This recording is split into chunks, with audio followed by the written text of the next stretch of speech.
up, YouTube? How you living? Hey, I got a question for you. What are your thoughts on grindcore? Because today's video is all about my favorite grindcore albums. I've been kind of just kicking around this idea for a while. Grindcore isn't really a topic that comes up on my channel all that often. I do love this stuff. I just don't listen to grindcore very much, but I had a phase in my early to mid 20s where grindcore was my shit. Yeah, so I picked out my favorites here. I'm going to mention a couple albums that I don't have copies of, so you'll have to forgive me. It's just not something that I reach for all that often, but at the time when I was into this kind of stuff, I was really into it. So we're going to go ahead and forego a couple of the obvious kind of albums and bands like Terrorizer, Carcass, Napalm Death, shit like that. Duh. I'm not really all that crazy about Napalm Death. Terrorizer's World Downfall, of course, is godly. But I just kind of never really was all that crazy about that kind of stuff. And to me, even though those kind of bands and albums were the beginnings of grindcore, I don't consider them to be as like this specific kind of grindcore. I like when it kind of evolved, or de-evolved in a way, into this just kind of ham-fisted sort of knuckle-dragging shit. Yeah, that's really all it is. So I don't think I'm really gonna bother with like, here's my coming in at number 10, number 9, number 8, whatever. I'm just gonna let you know when I come across it that this is one of my absolute favorites. Maybe a top 3, whatever, we'll see. So what we're listening to, and I've got a list also here made up, so I'm gonna be referencing it a little bit. We're listening to The Kill. Now this is The Kill's demo. I burned a copy of this with the demo in front of it, just because I like The Kill so much. And this is the soundtrack to Your Violence. I want to say this is their first full length, and it's pretty good. The demo is pretty good. Looking back on it, it's just pretty good. However, a couple of years ago, I want to say 2015 or so, they did a record called Make 'Em Suffer. And that thing, first of all, I was surprised that a band going on 15 years later could put out a record that was so fucking vicious, lethal, and just downright fun. You know, I had gotten so bored with the grindcore genre at a certain point, and it was interesting to hear something that, and Make 'Em Suffer is still what I'm talking about, is something that filled that void and just like put me right back in that spot.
But it made it fun again. It made it refreshing, and it reminded me how much I did love this kind of stuff. And another band who did something like that too is Captain Cleanoff. I was fucking nuts about this EP when it first came out, and then I got out of grindcore. Years and years and years passed by, and then they did a full length, 2015 or 14 maybe or so. The name is escaping me and I don't have a copy of it, but it is fucking awesome as well.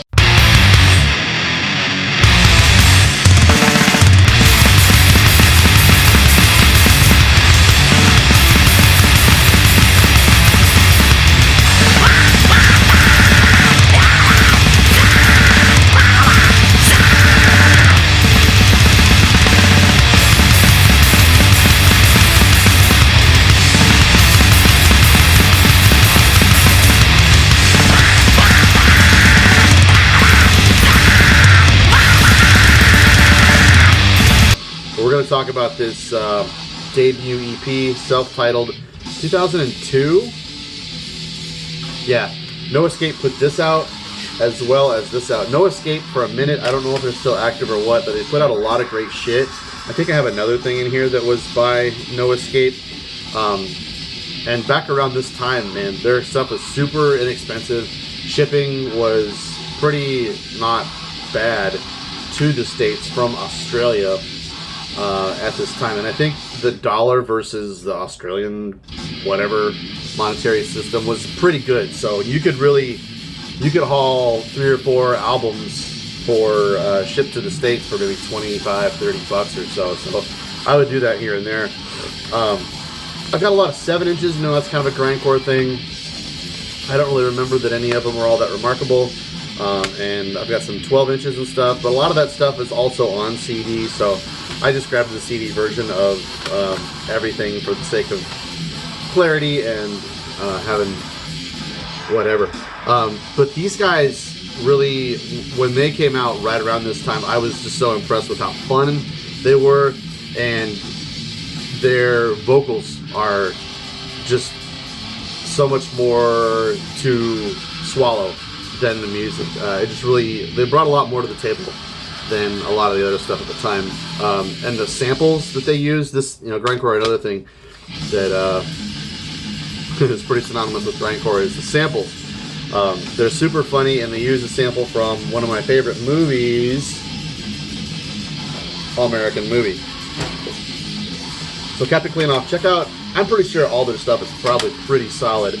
But this debut EP is kick-ass. They have a couple of splits with Open Wound, Drunkard. They have an album called Symphonies of Slackness, which was pretty good, but I think the album that I was talking about was Rising Terror. I'm looking it up on Discogs. Fucking slayed. 2015. Next is probably a lot of people's preferred top grindcore record. This is Misery Index by Assuck. You need to know this band. It's very important in bringing, I think, grindcore and its relevancy out of the 80s and out of the Terrorizers and Carcasses into the 90s, and making it a more poignant and emotive topic to play music to. So all the lyrics are in the booklet here. I don't know much about Assuck, honestly. I just got Misery Index, and I kind of felt like that was really all I needed. I'm probably wrong. Their other stuff probably sounds quite a bit like it, I would guess. I've never really heard any negative opinions about Assuck. Most people kind of consider them almost like, as far as I've heard, like the Slayer of modern grindcore or something. And not that they sound like Slayer in any way, but just like the band to love. Next, so getting into the more ham-fisted kind of stuff. Dead Infection with Chapter of Accidents. This is like a censored version. There's the original album cover. I think this is like a digipack reissue, maybe, of the original album. I can't remember if this version is pretty rare or the original version, or both might be pretty fucking rare. But this is kind of bordering on mincecore, and it's not worth your time to really make a definition between mincecore and grindcore. But to me, mince is kind of where like all the music just kind of mushes down into this fucking sick pile of beef. And all musicality is just gone. All you are hearing is the aggression and just insane fury going on. The Dead Infection, I think, is from Germany, if I'm not mistaken. They went on and did a couple of full lengths after this that were a lot more up to date. I think this is kind of sounds a little bit late 90s to me, maybe even earlier than that, maybe 95. Yeah, 95. And they stayed relevant for a good period of time. And I have a couple of more of their albums, Brain Corrosion, and another one is pretty good. Another band I don't have any stuff from, and I don't know, I never really got around to picking their stuff up. The Swashbuckles, they're split with Disgorged. That stuff is so fucking fun and good. A lot of these bands, what I liked most about them was the drums, because honestly the riffs from band to band are pretty much the same, if I'm being honest. But Swashbuckles was a really fun band. They put out a couple of full lengths, but they were never really quite as good and stupid sounding as that split with Mexico's Disgorged. Yeah, I used to listen to these guys quite a bit. Hemorrhage with Morgue, Sweet Home. These guys are from Spain. And these guys, I guess, are more of an unapologetic Carcass ripoff, tribute, homage kind of band. And they have this character, this kind of chainsaw, murderous sort of doctor that is kind of like the Eddie of all their albums or whatnot. And, you know, I don't know what I could say about their music that would set them apart from all this other kind of stuff. Other than, you know, kind of big riffs, where a lot of this stuff is, like, not really necessarily focused on the riff. It's just about kind of being as furious as possible. This has riffs, and this is musically discernible, and Morgue Sweet Home is really good. I might piss off some people here, but nothing new to me, really. Pig Destroyer's Explosions of War 6 is the only good album they ever did. I fucking hate that Prowler in the Yard shit. Sounds like fucking Slayer with blast beats. Fuck that. This is where it's at. Explosions of War 6 blew our fucking mind when this came out. JR's fucking vocals on this just brought a level of intensity that I was completely unfamiliar with at the time. Used to just drive around town playing this as loud as fucking possible. Wound up seeing him live back in Milwaukee Metal Fest 2001, I want to say. Yeah, good stuff. This was reissued with a couple of their covers and EPs and whatnot by Relapse. It's called 38 Counts of Battery because it has 38 songs on it, and it is totally worth getting if for some reason you haven't heard old Pig Destroyer. But yeah, that's one of my fucking top grindcore releases. This is kind of a latecomer, kind of a thing that I never expected to happen either. This is Sublime Cadaveric Decomposition. Eric Bauer, who I'm kind of doing this video for, because he's got some fucking rage issues lately, talked about getting a copy of this in the other day, and I was like, man, I always am in the mood to listen to this record. So SCD, Sublime Cadaveric Decomposition, kind of started out as like a more mincy, kind of guttural, I don't really know, a more messy sort of death metal kind of band, bordering on hyper kind of grindcore, and it was really just unmusical as all shit, and I gave up on them and kind of lost interest in them right away. So I never expected them to do an album that was so catchy and fun and kind of punky.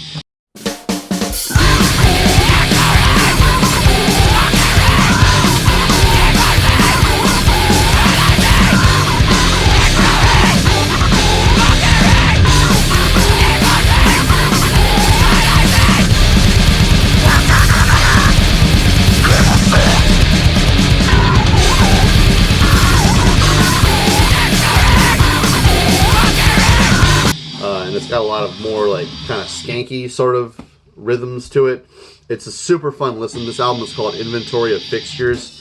I don't know what this album is even about. What a weird release. And this also is kind of more modern. This is 2006, so this came out a couple years after I had kind of lost interest in the grindcore genre, but this is their best record that I've heard anyways. Not sure if they're still active or not, but early on, these guys shared a drummer with Antaeus, which I thought was kind of weird. So this might be my number 2. Let's go ahead and call this my number 2 grindcore record of all time. Flesh Parade, Kill Whitey. This is so fucking perfect. This to this day is exactly what I want grindcore to sound like. Fucking slidey, stupid riffs. Just playing a chord and just sliding it up and down the thing. It's just so fucking stupid and aggressive and pissed off. This vocalist he just sounds like he's gonna fucking throw his lungs up.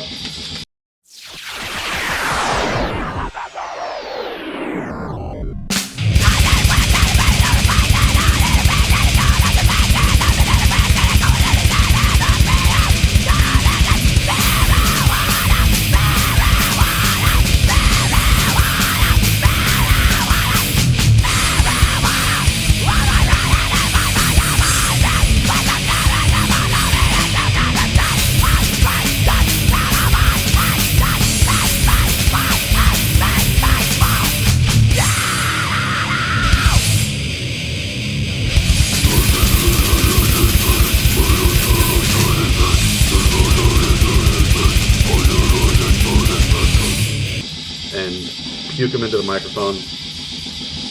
Great, great, great shit from down in New Orleans, if I'm not mistaken. I think they reunited and kind of did a full length or something like that, and they never really did as good as this. So this is actually a collection of 2 demos and a 7-inch. The Kill Whitey 7-inch, which I also have, is some of the best fucking grind ever recorded. Kill Whitey by Flesh Parade. Gotta have it. Todd Capitan played drums on Flesh Parade, and he also played in this band, Muleskinner. And this kind of does just take right off of the prototype of Flesh Parade and just kind of fleshes it out a little bit more. This album is called Abuse. It's got 23 tracks of really the same song over and over and over and over again. It's perfect. Yeah.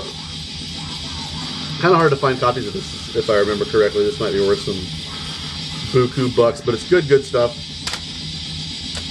Next we've got, I might call this my number 4, Ulcerrhoea, Line and Row. This is a lot more stripped down, short songs, 24 tracks all in all on this one. And this is just a fucking blur. Actually, wait a minute. 53 songs, I was mistaken. The Line and Row is 24 tracks, and that's the main full length here. And then there's a bunch of split 7-inches tracks and stuff on here. 53 fucking songs. I haven't put this on in a minute. Great, great, great stuff.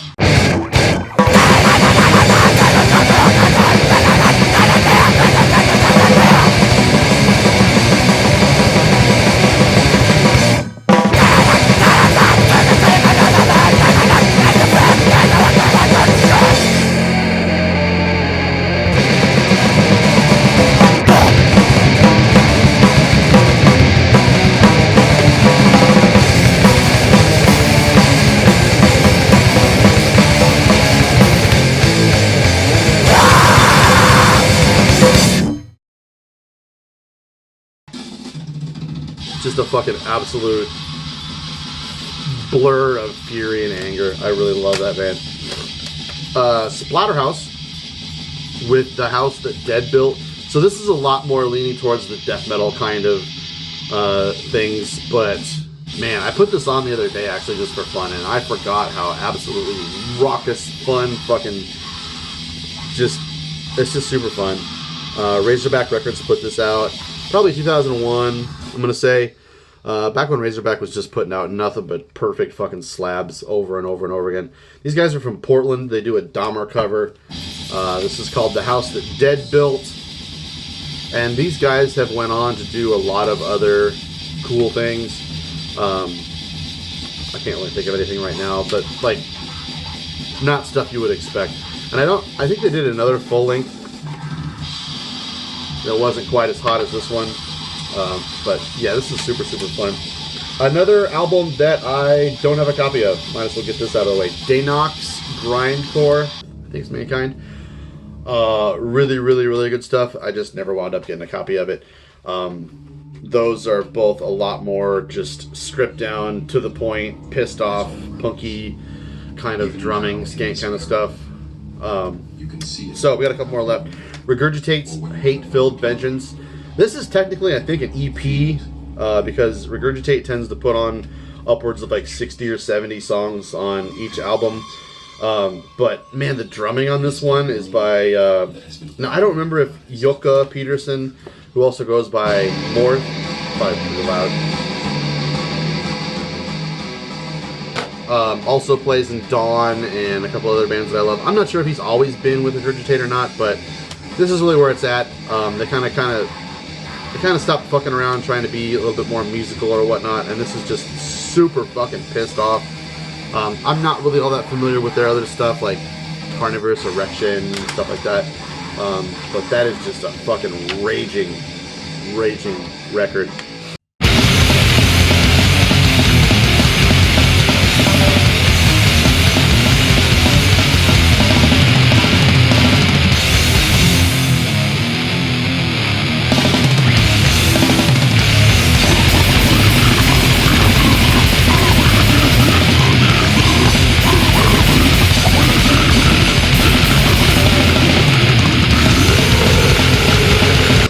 let's see.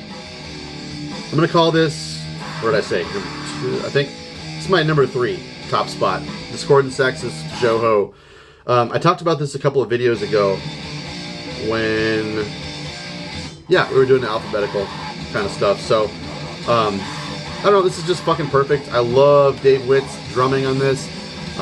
John Chang's vocals are just so exasperated and pissed off sounding. And Steve Procopio's riffs are just unparalleled.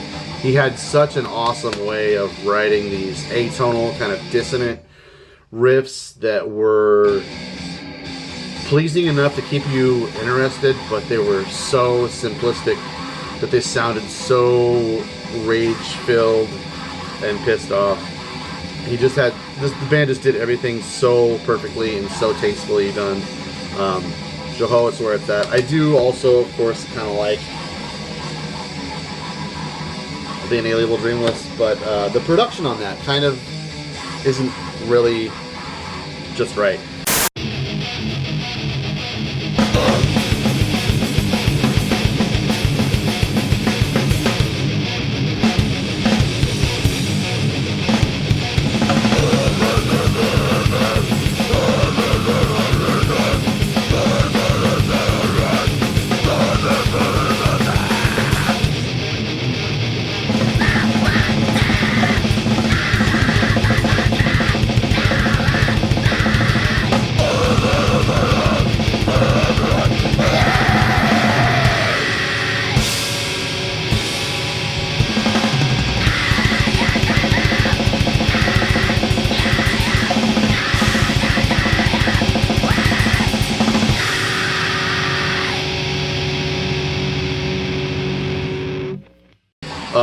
Next, we've got the studio discography of Dahmer.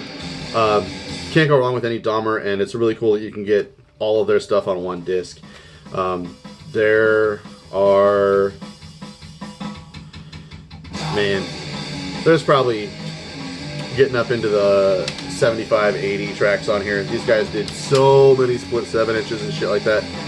62 tracks. Starting with split 7 inches and ending with Dahmerized, the demo right before that. But yeah, these guys were good. I don't know, sounds a lot like Ulcerrhoea. I'm not gonna lie and say like, try and act like these bands don't all sound pretty much exactly the same. Next, and before our number 1, we've got Retaliation with The Execution. So this is Jocke Pedersen from Regurgitate and Dawn on drums, and Henke Force, who is back there from Dawn, on vocals. And this is their Grindcore project. They did a lot of full lengths, and I think they even I think they're still active if I'm not mistaken. But if you can listen to Genocide Angels, the first track on here, without just fucking ripping your shirt off and bouncing up and down on the couch, then you're not a human being.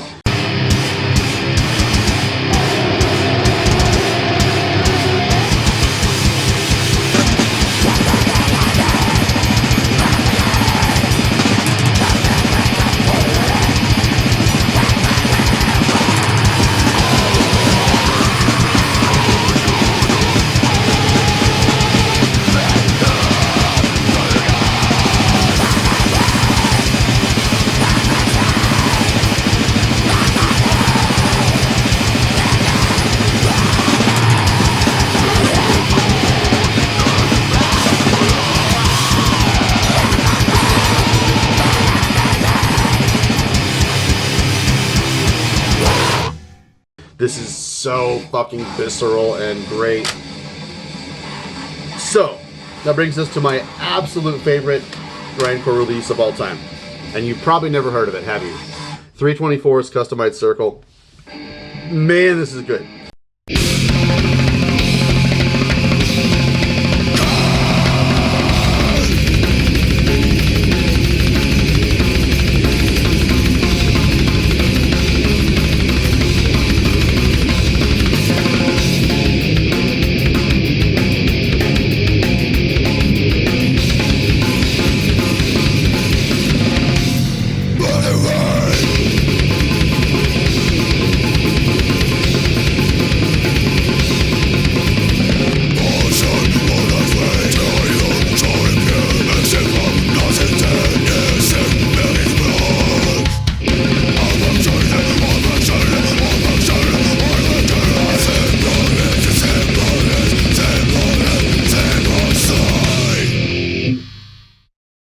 These guys were from Japan, and this is an earlier EP with only 10 songs on it. It's so sadly short, but honestly, after 10 songs of this rage, it's tiresome.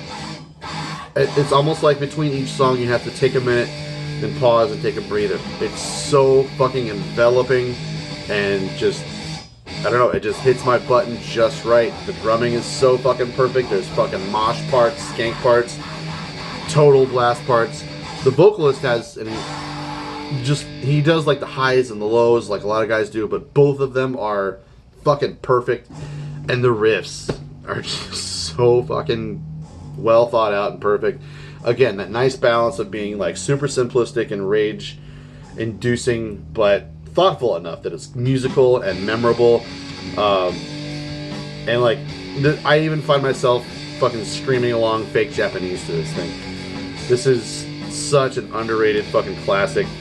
HG Fact put this out, which I think was a Japanese label. They put out a lot of Japanese grindcore stuff. But later on, after this band put out Customized Circle, they did a lot more kind of experimental kind of stuff.